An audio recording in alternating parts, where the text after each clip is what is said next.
After 17 years playing Wolverine, Hugh Jackman and the X-Men character that launched his career are finally on a first-name basis. Logan, his latest solo adventure, is an especially grim affair, a marginally successful movie that carves out a niche closer to Quentin Tarantino than the Avengers. There are, admittedly, certain liberating advantages in that, and Logan serves notice almost immediately. Those famous adamantium claws that pop out of the Marvel character's knuckles aren't merely for show, with limbs and heads among the unfettered body parts in this R-rated exercise. The dour nature of the proceedings thus blunts the fun, with the trade-off being that it offers Jackman an especially full-bodied role in the bargain.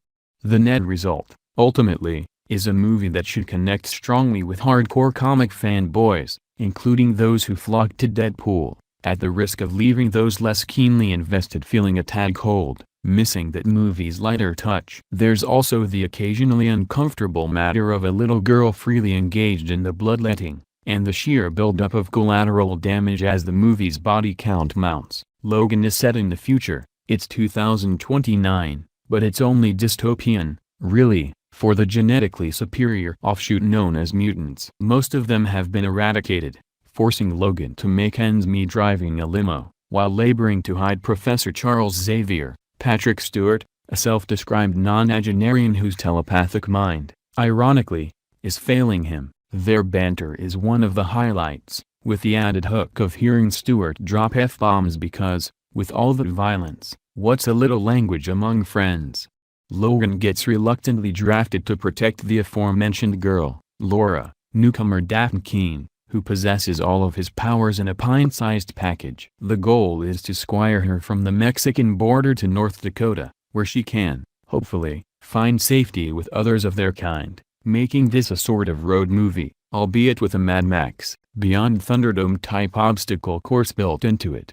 The trip comes with an extremely high degree of difficulty. Logan and his companions are pursued by a ruthless killer, Narcos star Boyd Holbrook, and heavily armed thugs, working for a conglomerate experimenting on mutant kids that, in essence, wants its property back. Director James Mangold, who also helmed The Wolverine and worked on the script, provides some clever nostalgic touches and well-played moments, thanks largely to Jackman and Stewart. Jackman is talented enough to bring a fair amount of heart to the proceedings, even in these ultra-violent surroundings. The challenges thrown at him, however, have a repetitive quality, building toward a climax that seeks to, and mostly does, make up in emotion what it lacks in common sense.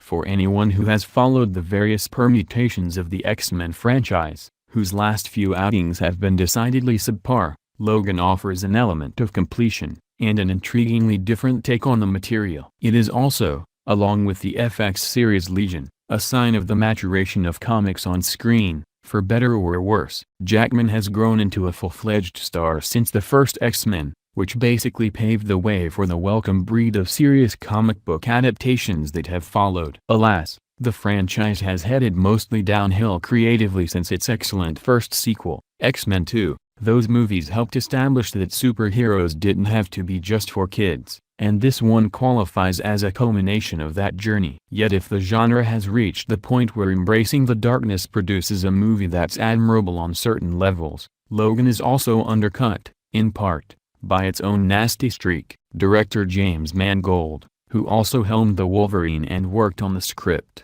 provides some clever nostalgic touches and well-played moments, thanks largely to Jackman and Stewart. Jackman is talented enough to bring a fair amount of heart to the proceedings, even in these ultra-violent surroundings.